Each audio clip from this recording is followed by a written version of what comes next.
Terima kasih kepada bunda-bunda semua yang sudah menyempatkan hadir pada kegiatan hari ini. Marilah kita bersama-sama mengucapkan puji dan syukur atas kehadirat Allah Subhanahu wa Ta'ala, yang mana pada hari ini kita masih dapat berkumpul bersama menjalin tali silaturahmi dalam kegiatan sosialisasi tentang budaya positif di lingkungan sekolah dan lingkungan kelas. Tidak lupa kita sampaikan salam dan salawat kepada Nabi besar kita, Nabi Muhammad Sallallahu Alaihi Wasallam.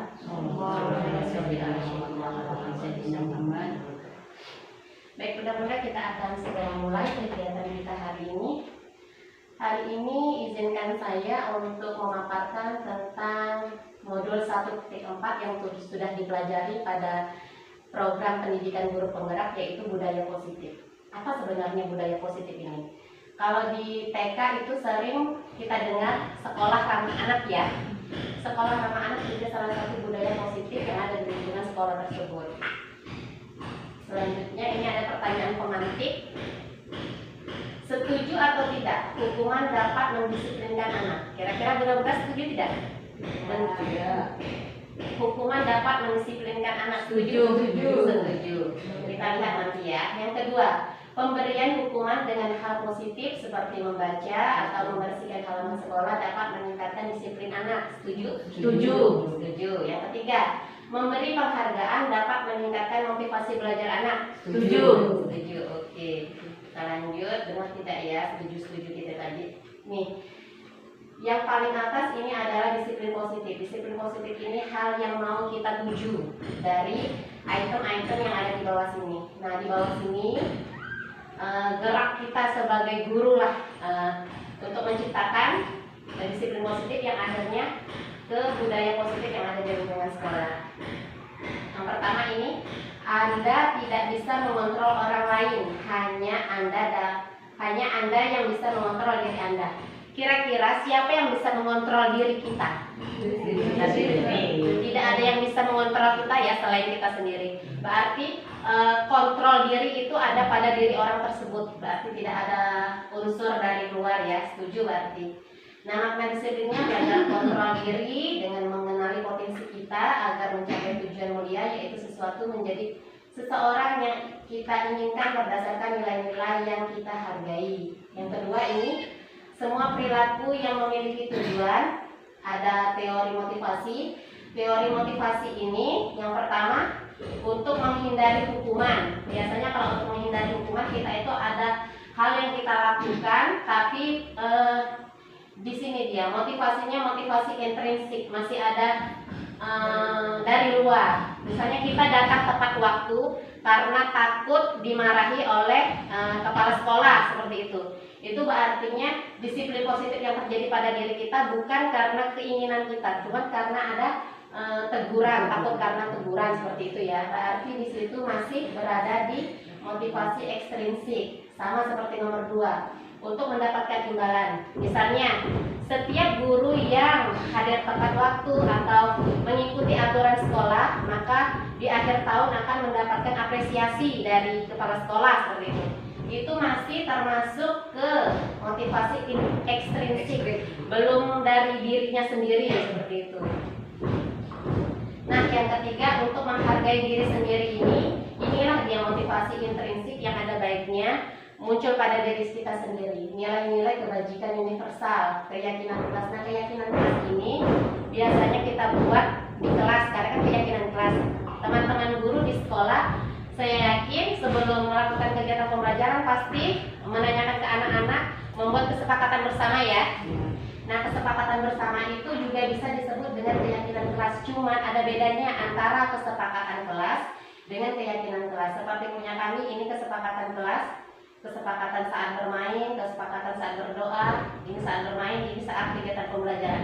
Ini kesepakatan kelas, berbeda dengan keyakinan kelas. Nanti kita lihat apa perbedaannya.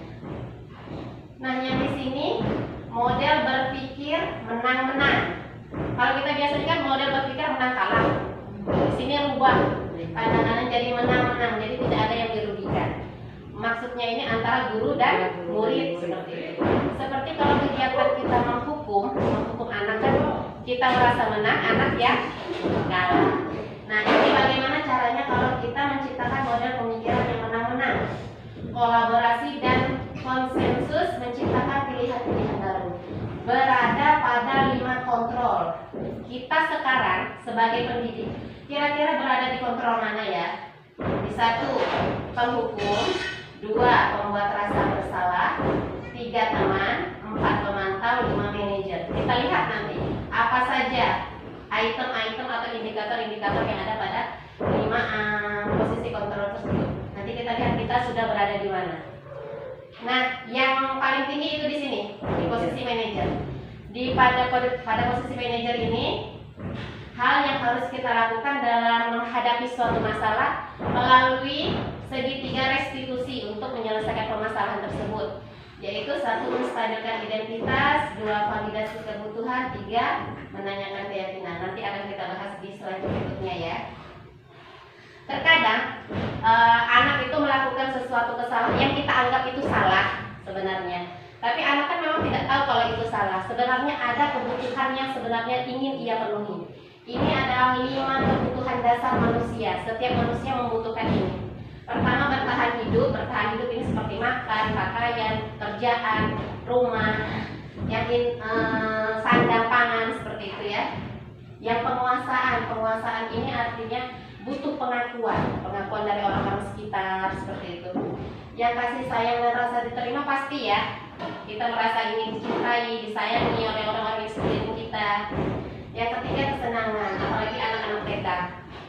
Yang kelima ini kebebasan untuk mengeluarkan pendapat, kebebasan untuk memilih. Yang selanjutnya, apa makna disiplin? Kalau menurut Bunda, disiplin ini apa Bun? Kalau kita sekarang lebih cenderung ke makna positif atau negatif?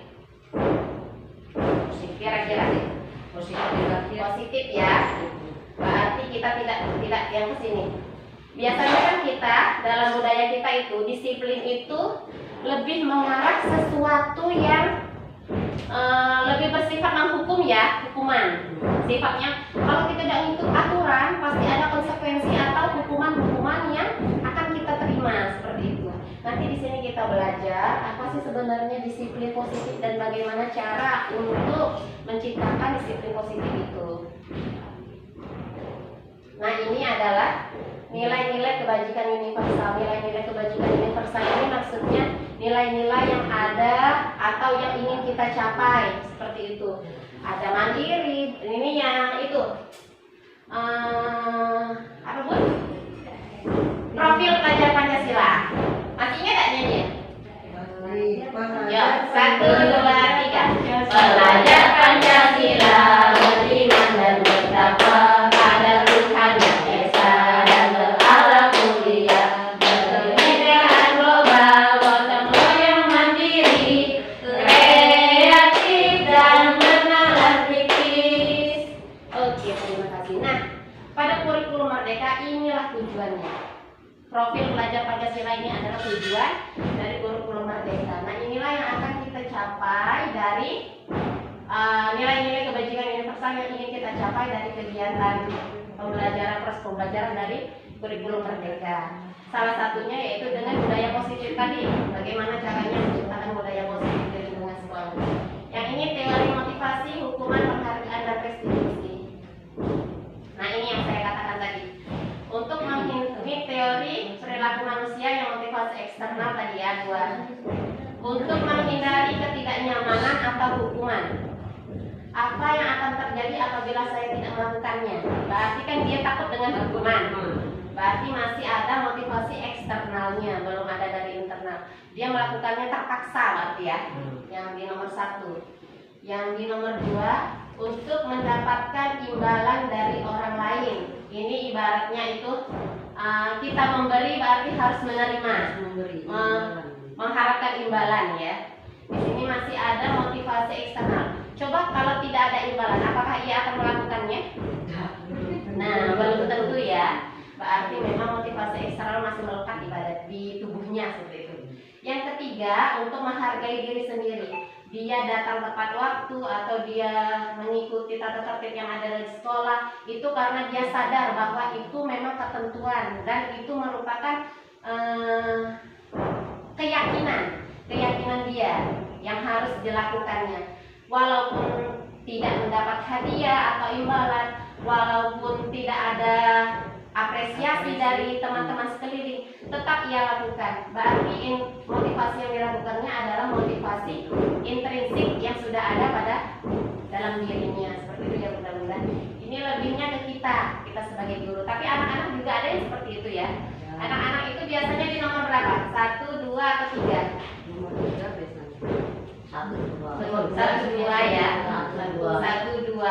Apalagi nomor 2. Pokoknya kalau melakukan sesuatu, kalau ada imbalan pasti cepat. Kalau tidak ada imbalan, iya, tidak dilakukan. Ini Ki Hajar Dewantara, Bapak Pendidikan kita. Merdeka itu artinya tidak hanya terlepas dari perintah, akan tetapi juga cakap buat memerintah diri sendiri. Artinya itu merdeka itu bukan hanya lepas dari perintah-perintah orang lain ya. Karena kan kalau kita diperintah-perintah itu artinya kita terjajah, berarti belum merdeka ya. Nah yang ini coba lihat yang nomor 1 ya. Mencatat 100 kali dalam buku kalimatnya ini. Saya tidak akan datang terlambat lagi karena anak ini datang terlambat. Hukumannya ini mencatat 100 kali tulisan ini. Saya tidak akan datang terlambat. Kira-kira ini bentuk hukuman atau konsekuensi? Hukuman. Biasanya Yang SD kan kalau ini kan SD kan saya tidak ini biasanya. Hukuman atau konsekuensi? Hukuman ya. Hukuman. Yang kedua, lari mengelilingi lapangan basket 2 kali karena terlambat hadir di sekolah. Hukuman. Ketiga, murid diminta untuk push up 15 kali karena tidak menggunakan masker ke sekolah. Konsekuensi, Bunda Imas, konsekuensi yang lain? Hukuman. Oke. Menggantikan kertas ulangan teman yang telah dicoret-coret. Konsekuensi. Oke. Yang selanjutnya, membersihkan tumpahan air di meja tulis karena tersenggol pada saat belajar. Konsekuensi. Yang berikutnya, murid disuruh untuk menggunakan sepatu seharian di sekolah karena tidak menggunakan sepatu hitam. Murid disuruh untuk menggunakan sepatu seharian di sekolah. Maksudnya tidak menggunakan sepatu sebelumnya nih, karena tidak menggunakan sepatu hitam. Hukuman. Lari mengelilingi lapangan basket 2 kali karena terlambat 10 menit untuk kegiatan PJOK. Hukuman ya. Kita lihat ya jawaban kita.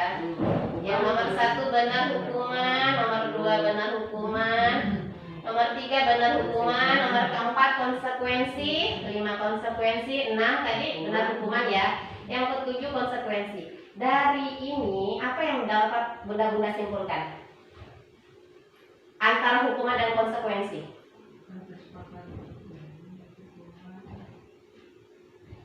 Kalau hukuman yang telah disepakati, kalau buat aturan yang telah disepakati tertulis, si aturan yang tertulis. Tapi kalau konsekuensi itu ada bukan aturan yang tertulis atau yang ditetapkan, tapi karena perbuatannya kayak misal kayak anak tidak sengaja mencoret, berarti kan harus mengganti gitu.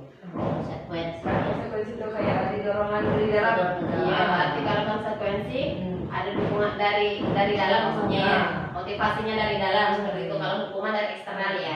Harus tanggung jawab. Iya, betul. Benar. Satu lagi yang dapat ditarik kesimpulan garis besarnya itu kalau konsekuensi ini diberikan masih dalam cakupan kegiatan pembelajarannya. Seperti ini. Lari mengelilingi lapangan basket 2 kali karena terlambat 10 menit pada saat PJOK. PJOK ini nyambung kan ke lari, maksud itu masih konsekuensi. Sama seperti ini. Menggantikan kertas tugas teman yang telah dicoret-coret. Ini konsekuensi karena dia telah mencoret kertas temannya. Tapi kalau seandainya kita buat di sini yang kayak sini, menulis saya tidak akan mencoret-coret kertas teman lagi. Nah itu apa? Hukuman. Nah berarti sudah hukuman ya. Berarti konsekuensi ini masih dalam lingkaran kegiatan pembelajaran atau lingkaran yang masih mendidik seperti itu. Nah yang ini hukuman itu sesuatu yang menyakitkan dan harus terjadi. Harus, kan bisa kita menghukum anak harus pokoknya tidak ada tidak ada toleransi seperti itu. Nah, kalau konsekuensi sesuatu itu harus terjadi tapi dengan kesepakatan seperti itu. Yang hukuman yang membuat anak sakit fisik maupun hati untuk jangka waktu yang lama, ini biasanya kalau dampak negatif dari hukuman itu. Terus yang kalau konsekuensi membuat anak merasa tidak nyaman dalam jangka waktu yang pendek, hanya sebentar saja. Seperti tadi kan kalau pas dia mencoret, dia hanya harus menggantikan, tidak harus menulis saya tidak akan mencoret buku teman saya sampai 100 kali ya. Nah, itu perbedaannya. Terus kalau hukuman ini paksaan, harus sifatnya. Kalau yang konsekuensi ini stimulus tanggapan, berarti kita memberikan stimulus, anak menanggapi rasa tersebut. Terus mendorong anak menyakiti diri sendiri. Nah, ini juga tadi seperti yang apa tadi ya sebelumnya itu. Nih, lari mengelilingi lapangan basket 2 kali karena terlambat hadir ke sekolah. Padahal ini korelasinya tidak dalam kegiatan pembelajaran PJOK seperti itu kan. Sering ini kan waktu sekolah. Kalau terlambat suruh lari. Bayi semua hidup Iya. Jadi pojok. Betul. Berdiri di pojok atau tidak mengerjakan PR harus berdiri. Iya benar. Masih itu ya. Sekarang masih dilaksanakan bunda-bunda? Bunda-bunda masih dilaksanakan seperti itu? Ya. Kalau guru yang senior Alhamdulillah ya. Nah, ini selanjutnya identitas gagal. Berarti hukuman itu mengarah ke negatif, berarti identitas kita itu gagal. Maksudnya gagal itu gagal memberikan hal positif pada anak, karena lebih banyak negatifnya untuk anak. Nah, kalau disiplin, untuk mendisiplinkan anak melalui konsekuensi dan restitusi. Apa sebenarnya restitusi ini? Tadi kita sudah bahas hukuman dan konsekuensi. Restitusi ini apa? Restitusi ini merupakan pilihan menguatkan untuk murid dalam jangka waktu yang panjang. Misalnya anak itu melakukan kesalahan, kita tanya apa salahnya, terus kita tanya dia yang menyelesaikan masalahnya seperti apa. Jadi dia harus berpikir. Kalau anak TK sudah bisa belum seperti itu, Bunda? ada yang sudah kalau terpancing. Iya benar, kita harus dengan pertanyaan-pertanyaan dengan dipancing ya seperti itu, Bunda ya. Oke. Nah, apa itu restitusi? Restitusi adalah proses menciptakan kondisi bagi murid untuk memperbaiki kesalahan mereka sehingga mereka bisa kembali pada kelompok mereka. Maksudnya kembali kepada kelompok mereka ini kembali pada jalur yang benar. Harusnya lurus, dia agak belok sedikit, maka kita arahkan untuk kembali lurus. Dengan karakter yang lebih kuat, restitusi juga merupakan proses kolaboratif yang mengajarkan murid untuk mencari solusi untuk masalah mereka. Nah, ini yang sudah saya katakan tadi. Apabila ia sudah melakukan kesalahan, kita tanya apa alasannya, terus kita tanya lagi bagaimana cara menyelesaikannya. Jadi dia yang berbuat salah, dia harus mencari apa yang harus diperbaiki dari kesalahannya. Jadi lebih ke berpikir kritis. Iya, betul. Merefleksi diri. Iya, benar. Merefleksi diri. Nanti kita bahas lagi refleksi ya. Ini ciri-ciri restitusi. Yang pertama, bukan untuk menebus kesalahan, namun untuk belajar dari kesalahan. Kalau hukuman, menebus kesalahan. Terus yang kedua, memperbaiki hukuman. Yang ketiga, tawaran bukan paksaan. Itu tadi tawaran bukan paksaan. Kalau paksaan tadi hukuman ya. Oke. Yang empat, restitusi menuntun untuk melihat ke dalam diri. Lebih refleksi seperti kata Bunda Imas tadi. Merefleksi diri, apa yang salah pada diri dia, terus apa yang harus dilakukan untuk memperbaiki kesalahannya, seperti itu. Lebih ke refleksi diri ya. Yang kelima, restitusi mencari kebutuhan dasar yang mendasari tindakan. Nah, ini tadi kebutuhan 5 kebutuhan dasar pokok manusia tadi. Misalnya, sering anak-anak Bunda datang ke sekolah, seperti contohnya Dea, kelas Bunda tadi ya, datang ke sekolah nangis. Nah, nangis kita tidak tahu tuh sebabnya. Ditanya nangis, terus tanya ke bapaknya, ternyata dia mau beli susu, mau susu. Berarti kebutuhan yang mau dipenuhi apa itu? Antara kebutuhan dasar manusia, kebebasan, rasa cinta dan kasih, penguasaan atau penguatan? Iya, dasar ya, karena dia ingin minum susu. Seperti itu. Setelah dikabulkan atau setelah dipenuhi keinginannya, berarti tidak bisa berhenti. Jadi semua anak ataupun kita sebagai orang dewasa, kalau kita kesal atau ada sesuatu yang tidak sesuai dengan keinginan kita, pasti ada satu kebutuhan yang ingin kita penuhi. Ya, iya benar, yang harus kita penuhi sebelumnya. Yang ke-6, restitusi. Restitusi diri adalah cara yang paling baik. Nah, restitusi ini adalah cara yang paling baik di antara hukuman, terus konsekuensi dan restitusi. Jadi restitusi ini adalah cara yang paling baik untuk menyelesaikan permasalahan. Yang ke-7, restitusi fokus pada karakter bukan tindakan, ya, lebih menciptakan karakter anaknya. Yang ke-8, restitusi fokus pada solusi bukan pada kesalahan anaknya, ya. Fokusnya pada solusi yang akan dicapai. Yang 9, restitusi mengembalikan anak atau mengembalikan murid yang berbuat salah pada kelompoknya. Seperti saya katakan tadi, seharusnya garis lurus, berjalan lurus. Ternyata anaknya nyimpang sedikit, berarti kita sebagai guru harus mengarahkan kembali. Seperti filosofi pemikiran Hajar Dewantara, kalau pembelajaran itu sebenarnya kita itu menuntun anak. Dulu pernah kita dengar, ya, kalau anak itu adalah kertas kosong. Sebenarnya itu bukan. Anak itu sudah membawa kodratnya masing-masing. Sebenarnya sudah ada, cuman belum terlihat, masih gabung. Kita sebagai guru yang tugasnya untuk menyempurnakannya. Kita bertugas untuk menuntun kodrat anak sesuai dengan zaman dan kodrat alamnya. Seperti itu, ya bunda-bunda. Nah, selanjutnya yang ini, ini keyakinan kelas. Yang ini yang akan dibuat ini kesepakatan kelas. Tidak lari-lari di dalam kelas, seperti itu, ya. Tapi tidak menggunakan kata tidak, seperti itu. Kalimat positif, berjalan saat di dalam kelas, seperti itu, ya. Berdoa dengan suara yang tenang atau suara yang lembut. Tidak ditulis, tidak berteriak saat berdoa. Itu kan kalimat negatif. Lebih ke kalimat positif. Nah, ini adalah kesepakatan kelas. Kalau melanjutkan, yang apa perbedaan antara kesepakatan kelas dan keyakinan kelas? Nah, kalau yang ini tentang keyakinan, apa sih sebenarnya keyakinan itu? Yang pertama, mengapa kita memiliki peraturan harus menggunakan helm bila mengendarai kendaraan roda 2? Apa, Bun? Hah? Untuk mengurangi risiko kematian. Untuk mengurangi risiko kematian. Terus ada lagi, Bun? Karena takut kena razia, kena tilang polisi. Nah, terus yang ini, ya, yang kedua, mengapa kita memiliki peraturan 3M, menggunakan masker, mencuci tangan, dan menjaga jarak 1,5 meter? Biar menghindari penyebaran virus corona. Iya, menghindari, biar sehat lah virus corona. Iya, intinya itu, ya. Yang ketiga, mengapa kita memiliki peraturan harus datang tepat waktu pada saat mengikuti pelatihan? Karena takut ketinggalan pelajaran,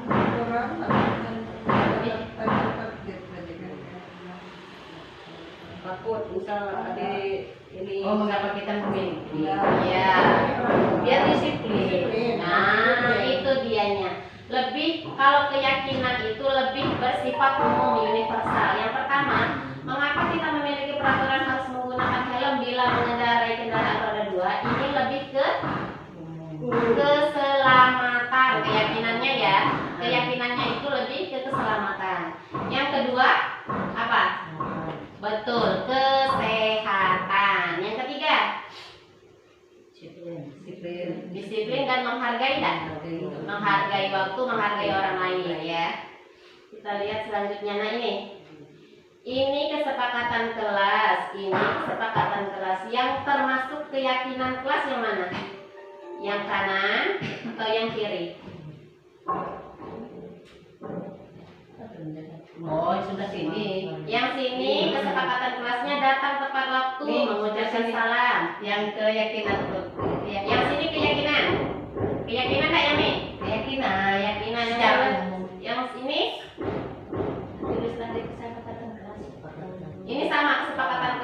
kedua-duanya ini sama kesepakatan kelas, tapi dari kedua ini yang termasuk keyakinan kelas. Keyakinan kelas itu lebih bersifat universal. Iya, umum. Seperti tadi kan lebih ke kesehatan, keselamatan, menghargai. Terus kesepakatan kelas dua. Ya, ini. Dan murid yang saling menyayangi. Yang keyakinan yang mana? Kanan Keyakinan. atau kiri? Yang keyakinan. Ah, yang keyakinan. Ayo. Yang bersifat universal. Iya, yang keyakinan mana? Di sini. Di sini. Nah, Saling menyayangi. oke, yang ini ya. Sepakat dah? Sepakat ya, karena saling menyayangi, semangat, kami murid yang peduli yang di sini. Lebih ke menghormati, menyayangi, keselamatan, kesehatan. Nah, kalau ini kan masih datang tepat waktu. Ini lebih ke apa ini? Disiplin. Yang ini menjaga kebersihan. Nah, lebih kebersihan lingkungan ya. Yang ini berdoa nih. Disiplin juga ya. BP berarti ya. Aktif dalam pembelajaran, disiplin juga, tertib juga disiplin. Nah, di sini kan diuraikan ini lebih ke sini kesepakatan kelas. Kalau di keyakinan kelas itu adalah kalimat-kalimat yang digunakan itu lebih universal. Saling menghargai, saling menghormati, saling menyayangi. Kalau kita kan tidak berantem bersama dengan teman, berarti kan itu menyayangi. Iya, seperti itu. Iya. Selanjutnya, nih. Selalu kembalikan buku ke tempatnya. Keyakinan kelasnya apa? Maksudnya kembalikan buku ke tempatnya setelah digunakan. Tanggung jawab. Bukan. Selalu keyakinan. Susun kembali buku dengan rapi. Keyakinannya kebiasaan buku ke tempatnya. yang universal. Dari ini, kembalikan buku pada tempatnya atau rapikan kembali mainan setelah digunakan. Apa itu? Keyakinan kelasnya. Bertanggung jawab. Yang kedua, dilarang mengganggu orang lain. Saling menyayangi. Menghargai bisa dah? Bisa. Yang ketiga, hadir di sekolah. Disiplin bisa. Menghargai bisa. Yang ini dilarang melakukan kekerasan. Saling menyayangi. Ya, nanti kita lihat. Dilarang menggunakan narkoba.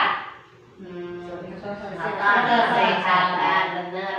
Bergantian atau menunggu giliran. Antrian. Menghargai. Menggunakan masker. Kesehatan. Jangan berlari di kelas atau koridor. Selamat. Kita lihat benar tak jawabannya. Pertama benar, tanggung jawab, menghormati, berkomitmen. Yang ini komitmen ini lebih ke disiplin tadi ya. Dilarang melakukan kekerasan, keselamatan bisa, menghormati orang lain bisa. Dilarang menggunakan narkoba, ini lebih ke kesehatan. Bergantian atau menunggu giliran, menghormati orang lain dan bersabar. Betul. Gunakan masker, kesehatan dan keselamatan. Jangan berlari di kelas atau koridor, lebih ke keselamatan dan keamanan. Berarti udah mulai terbuka ya tentang keyakinan kelas. Lebih bersifat universal. Oke, kata-katanya tuh lebih umum, lebih global. Nah, yang ini nih berarti tadi yang kebutuhan dasar manusia. Apa saja dia? Bertahan hidup. Yang bertahan hidup ini yang berhubungan dengan dasar kebutuhan dasar manusia, makan, minum, pakaian, rumah, yang lebih bersifat keinteran manusia. Yang penguasaan ini artinya pengakuan dari lingkungan sekitar, bahwa misalnya seperti Bunda Imas kan kepala sekolah, berarti kita meyakini bahwa Bunda Imas kepala sekolah dan memiliki wewenang seperti itu ya, wewenang untuk memberikan aturan melalui kesepakatan yang telah disepakati bersama. Nah, kebebasan ini sudah biasa ya, kita bebas untuk mengungkapkan pendapat, bebas untuk memilih. Kesenangan juga, setiap manusia ini memiliki kesenangan. Kalau kasih sayang, kalau dari kasih sayang cuma nih Bun. Kalau manusia tanpa kasih sayang Terbang kalah. galau. hampa, iya galau, kalau kayak gitu ya, hampa, galau tanpa kasih sayangnya. Begitu juga dengan anak. Apabila ada sesuatu yang salah pada dirinya, misal nangis atau apa, pasti ada satu kebutuhan yang belum terpenuhi pada dirinya. Seperti contohnya tadi Dea ya. Kita lihat nanti teman-teman dari anak-anak kita yang lainnya, kalau dia nangis atau dia melakukan sesuatu yang di luar kebiasaan, pasti ada salah satu kebutuhan dasar manusia yang belum terpenuhi pada dirinya. Nah ini tadi ini yang menarik nih, 5 posisi kontrol. Kita sebagai pendidik sekarang sudah berada di posisi mana ya? Di posisi penghukum, pembuat orang merasa bersalah, posisi teman, pemantau atau manajer. Kita lihat satu-satu, kita bahas. Yang penghukum biasanya guru berkata nih, menghardik, menunjuk-nunjuk, meyakini dan menyindir. Itu yang biasanya kalau penghukum. Terus perkataannya, kalau kamu tidak melakukannya, awas. Seperti ancaman ya. Nah, ini hasilnya itu memberontak, menyalahkan orang lain atau berbohong. Iya, seperti itu kita. Lebih ke berarti penghukum. Posisi yang kedua yaitu pembuat rasa bersalah. Guru berbuat nih, berceramah dan mengatakan seharusnya, atau ibu kecewa, atau sering jujur ya, saya sering berada pada posisi ini, Bersalah. pembuat rasa bersalah. Anak-anak ada kesian pakai bunda. Inilah pembuat rasa bersalah. Ayo, siapa yang sering di sini? Kadang-kadang kalau benar-benar tak bisa dikira pasti betul. Suara kan memang lembut, lemah, tapi tak kesian pakai bunda. Tapi ada orang enggak suka jadi monster. Nah, di sini dia pembuat rasa bersalah, memang suaranya nih halus, lembut, cuman nih kata-kata yang biasa dikatakan nih. Kamu seharusnya, kamu sudah tahu, ibu lelah sekali mengatakannya. Ibu stres. Capek.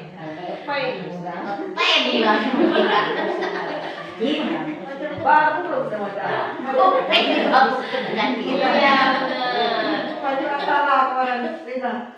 Atala hari ini 10, berapa puluh, lebih dari 10 kali Bunda manggil Atala.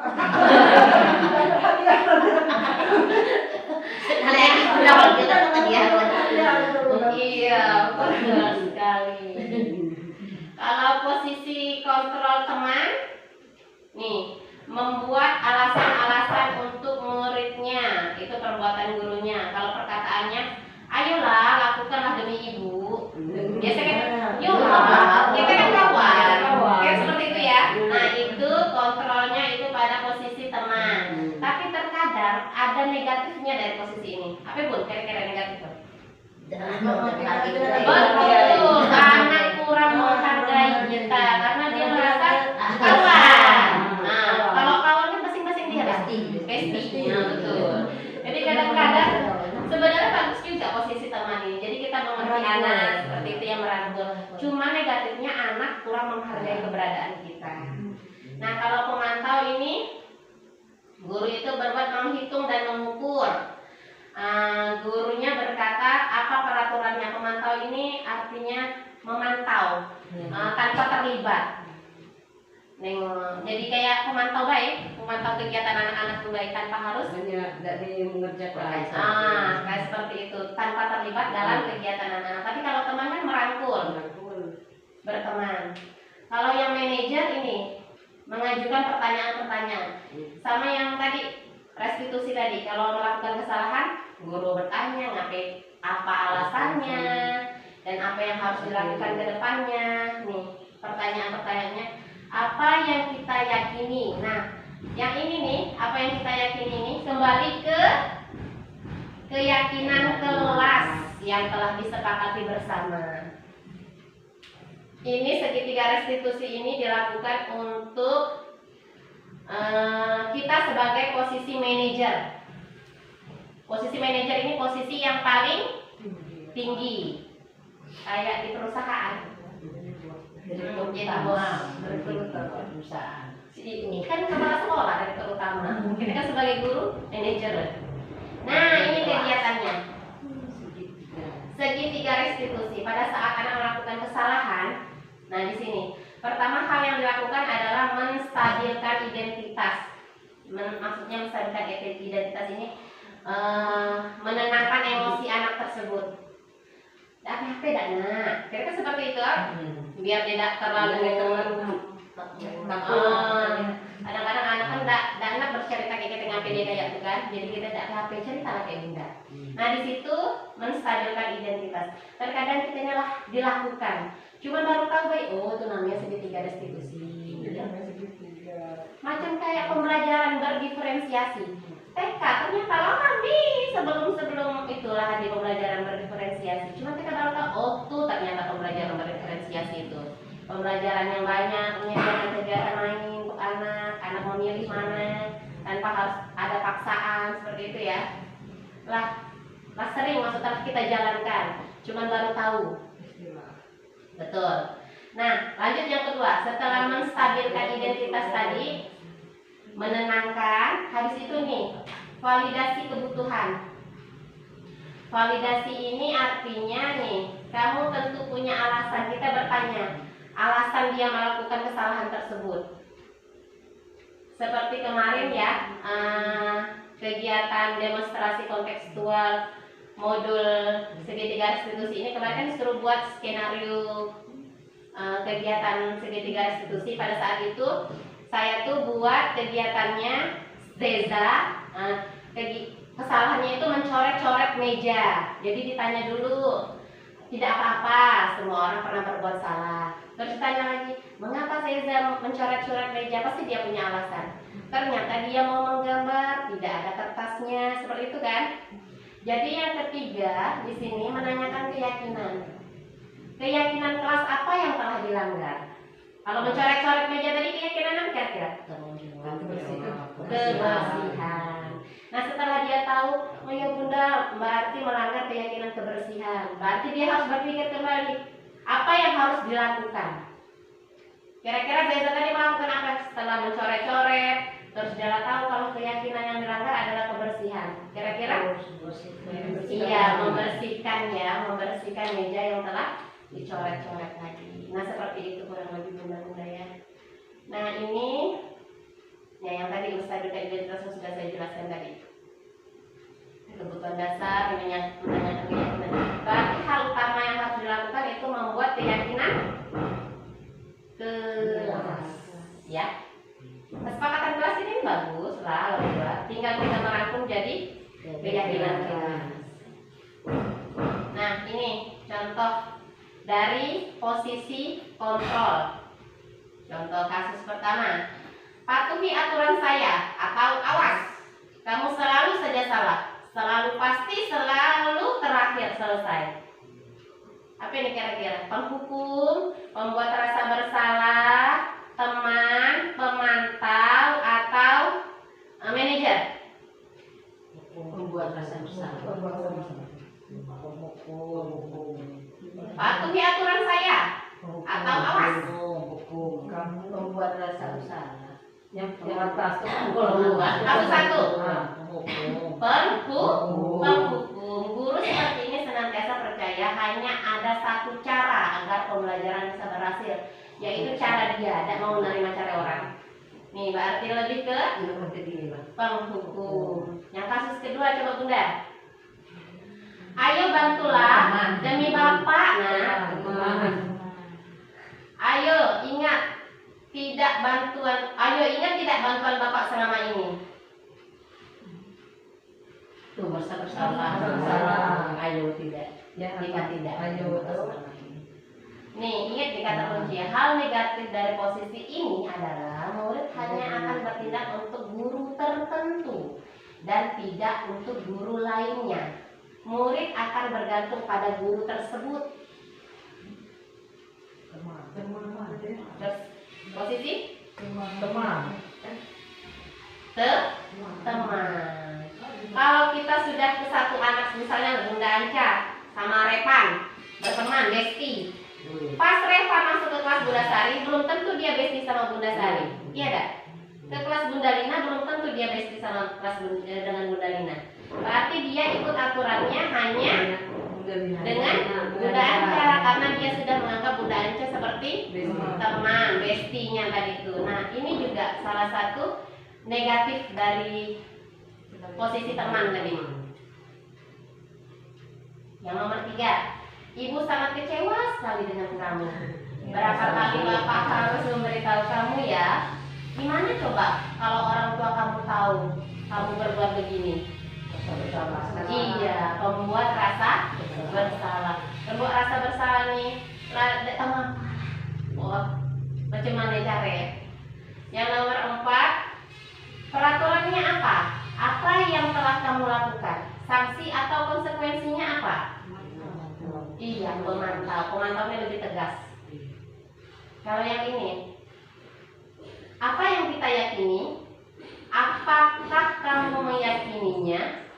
Jika kamu meyakininya, apakah kamu bersedia memperbaikinya? Oke, ini lebih ke posisi manajer. Jadi kita refleksikan diri 5 menit sebentar. Kita berada pada posisi mana, Bunda? Bunda Epi, Bu, dari 5 kontrol lebih ke posisi mana, Bun? Sekarang.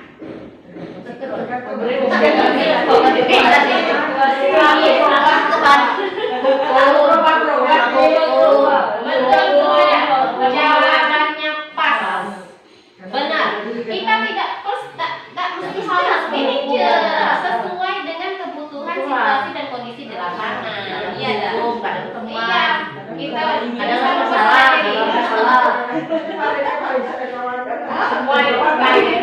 Yang bagus tapi memang manajer, biar anak itu bisa berpikir. Tapi terkadang juga harus, kalau anak TK memang seperti itu, kadang harus digali.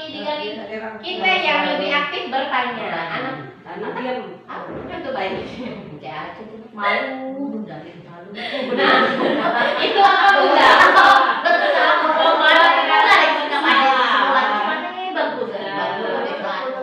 Iya, memang. Bunda malu kasihan lah.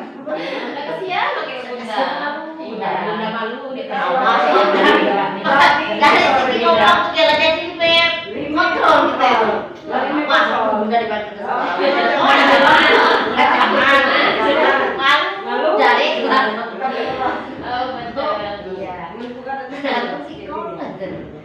Nah, dari ini berarti budaya positif yang memang harus kita kembangkan dari lingkungan sekolah. Yang pertama berawal dari diri kita sendiri, terus membuat keyakinan kelas, ya Bun. Dari keyakinan kelas terus berkembang pada 5 kebutuhan dasar yang harus dipenuhi apabila anak tadi melenceng dari jalurnya. Terus cara mengatasinya bisa melalui segitiga restitusi tadi pada posisi manajer. Ada yang mau sharing, Bunda-bunda, untuk menciptakan budaya positif di sekolah?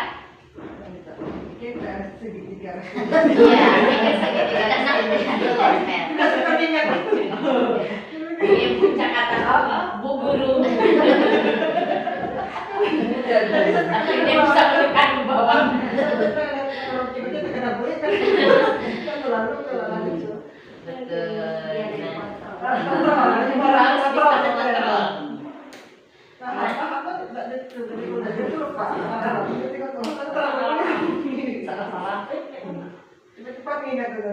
Iya, oke. Budaya positif ini munculnya memang berasal dari kita dulu, motivasi intrinsik yang harus kita kuatkan.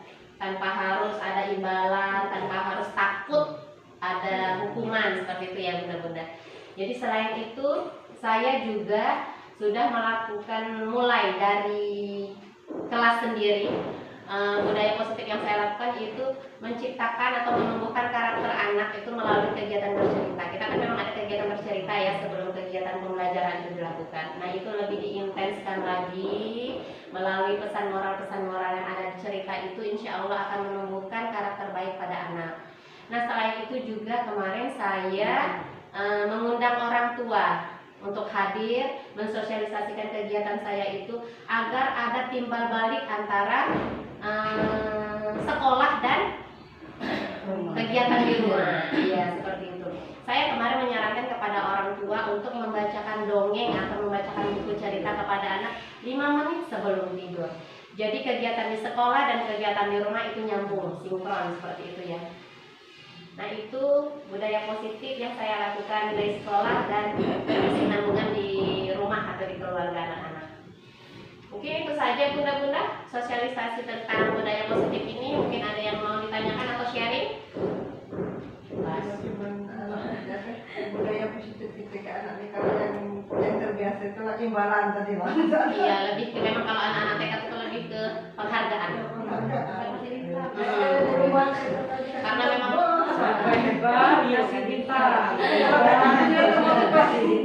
lebih ke penghargaan ya. Iya, betul. Ada lagi? Senang kayak dapat api gitu. Merasa dihargai anak-anak itu kan. Ada lagi bunda-bunda? Pas sudah, alhamdulillah. Tugas saya sudah selesai mensosialisasikan kegiatan budaya positif ini.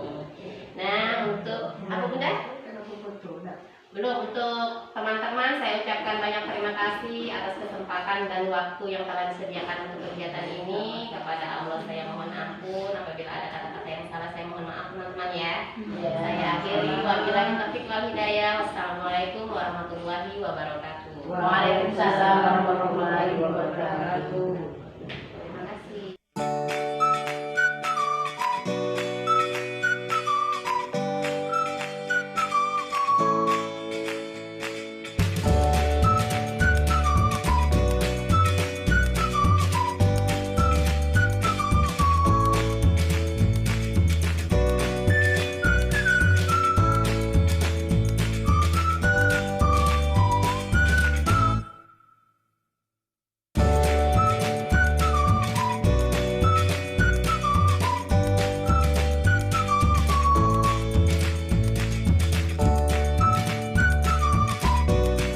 Teman-teman, tetap semangat. Semangat. Yes. Apa kabarnya anak-anak bunda hari ini?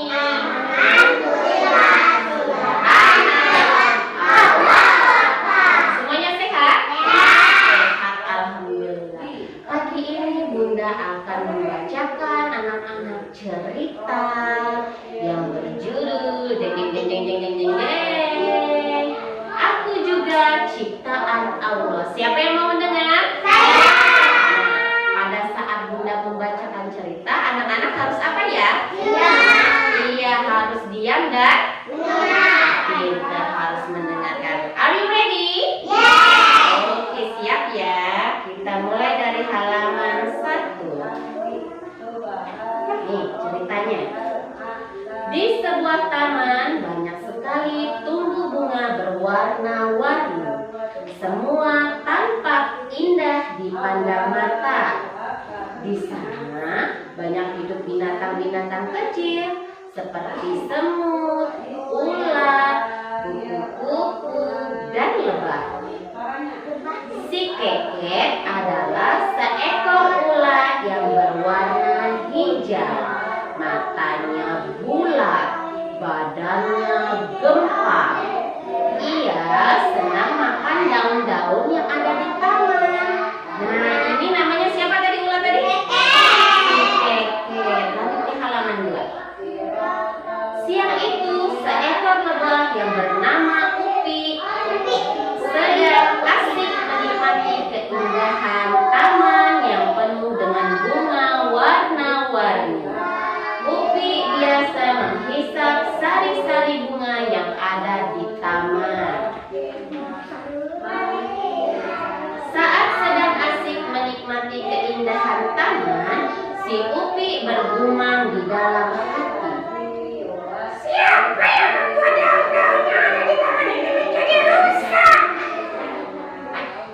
Karena ingin tahu pelakunya, si Upi terbang ke sana kemari mengitari taman dengan wajah yang geram.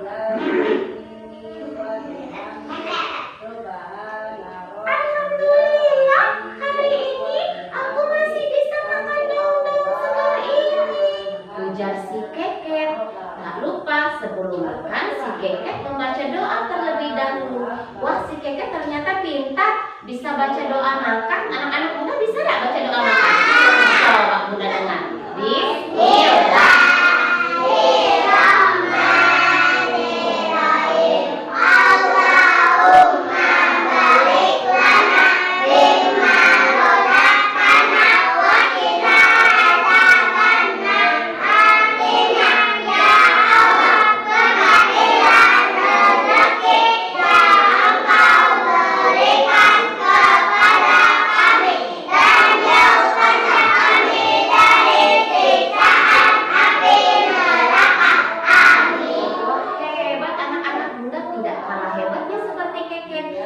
Juga bisa baca doa makan. Setelah membaca doa makan, si Keket makan dengan lahapnya. Saat si Keket sedang asik makan daun-daun, ia terkejut mendengar teriakan Upi dari kejauhan. Hei, kamu! Kenapa kau merusak daun-daun ini? Ujar si Upi dengan nada suara yang tinggi. Mendengar suara yang keras itu, si Keket terkejut. Aku tidak merusaknya, aku hanya memakannya, kata si Keket dengan suara gemetar karena takut. Si Upi sangat marah dengan kelakuan Keket. Upi berkata, lihat itu, semua daun-daun menjadi rusak karenamu. Daunnya menjadi bolong-bolong semua.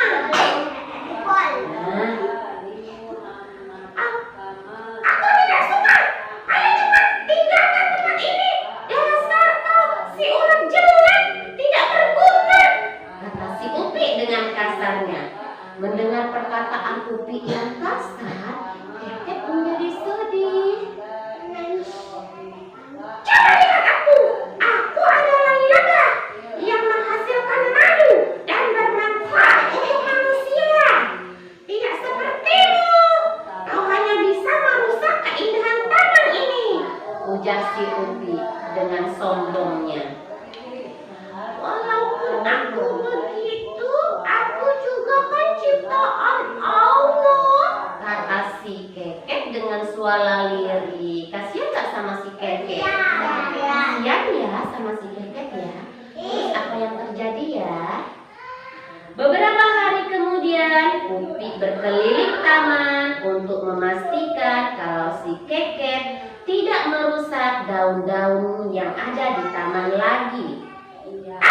Syukurlah, si Keket sudah pergi, jadi tidak ada yang merusak keindahan taman ini lagi, katanya dalam hati. Si Upi tampak senang karena Keket sudah meninggalkan taman itu. Keesokan harinya, saat hendak menghisap sari bunga, si Upi melihat sesuatu yang berwarna putih yang bergelayut di ranting bunga. Apa ini? Aku harus mencari tahu. Kira-kira benda ini bisa merusak taman ini atau tidak ya? Si Upi mencari tahu benda apakah ini. Apa ya? Kepompong ya? Kita lihat ya, apakah benar ini kepompong.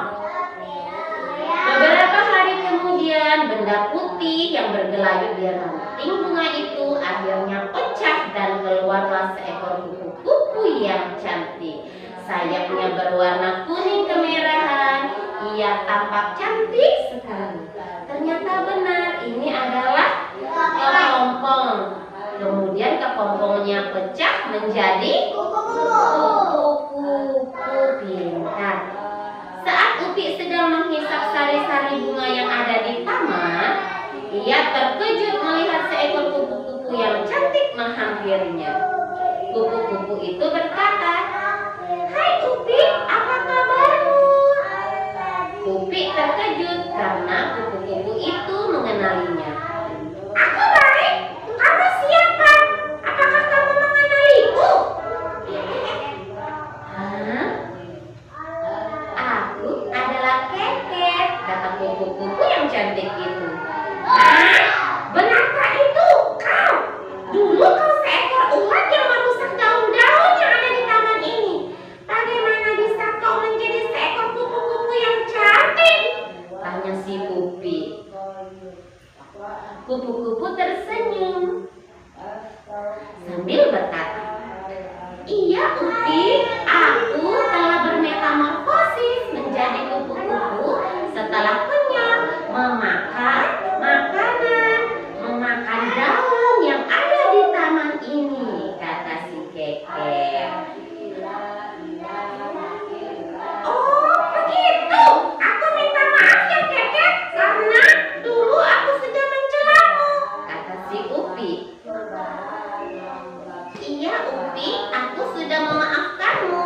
Sekarang maukah kau berteman denganku? Kata si Keket. Nah akhirnya si Keket dan si Upi bersahabat menjadi teman setelah bermaafan pinter. Nah dari cerita ini apa yang bisa kita ambil hikmahnya? Boleh tidak kita menghina orang lain? Hah? Tidak boleh, semuanya ciptaan Allah. Jadi kita harus saling, iya pintar, harus saling menyayangi. Harus apa lagi? Iya harus bersaudara, harus saling menyayangi. Iya harus, iya pintar kata Mesya, harus mudah minta maaf kalau berbuat salah. Hebat. Harus apa lagi? Harus saling menghormati. Sayang teman tidak? Sayang berarti tidak boleh menghina ciptaan Allah ya. Oke. Iya hebat. Kita tepuk hebat dulu. Tepuk hebat. Hebat, hebat. Hebat, hebat. Hebat. Terima kasih anak hebat.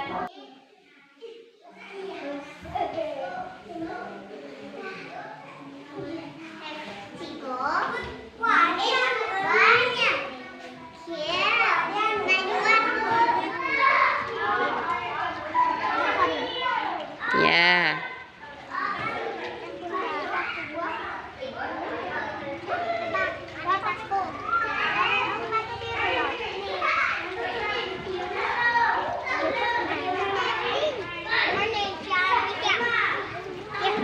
Apa? Rifki kenapa sama Maulana?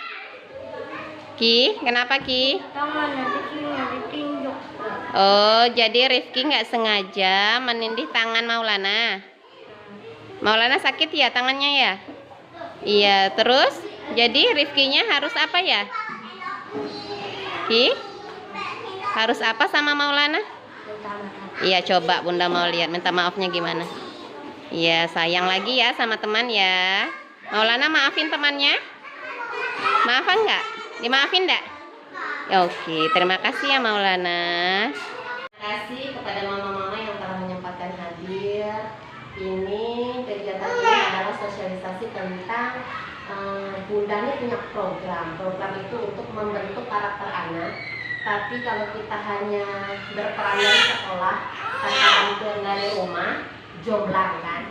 Apalagi anak TK itu perlu bimbingan dan dukungan dari orang lebih dewasa. Jadi di sekolah diterapkan, alangkah baiknya kalau di rumah juga diterapkan seperti itu. Jadi karakternya itu lebih tumbuh, lebih cepat dan lebih mudah terlihat oleh kita.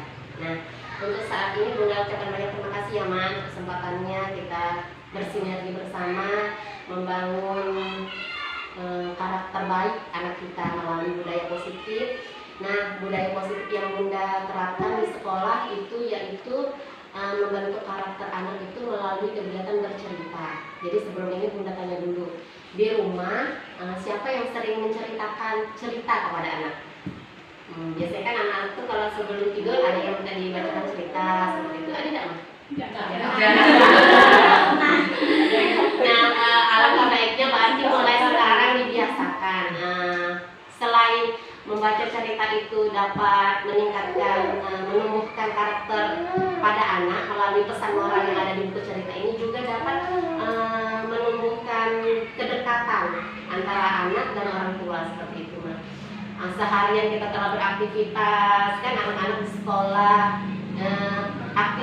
kedekatan kita dengan orang tua, dengan anak-anak juga kan agak renggang. Jadi pas tidur, sebelum tidur 5 menit sebelum tidur kita sempatkan bacakan cerita kepada anak yang banyak mengandung pesan moral. Dari pesan moral ini nanti bisa, anak-anak itu biasanya suka dibacakan buku. Walaupun dia belum bisa membaca, tapi kalau sudah dibacakan pasti dia tertarik. Askia kalau setiap kali selesai kegiatan pasti mintanya, Bunda aku nak baca buku. Walaupun nggak bisa baca buku, dia lihat gambarnya sudah alhamdulillah. Nah berarti itu sudah ada ketertarikan dari anak untuk menyukai buku. Apalagi kalau anak TK itu yang penting suka buku dulu. Kalau sudah suka buku, berarti sudah mulai ada pengembangan literasi dari anak, pengenalan huruf, dan insya Allah nanti gemar membaca. Intinya seperti itu ya Mama.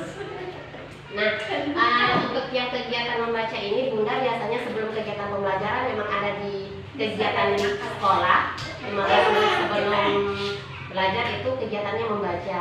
Jadi buku-buku ini biasanya sudah sering Bunda bacakan. Nah, untuk pengembangan karakter-karakter melalui pesan-pesan moral yang ada di buku.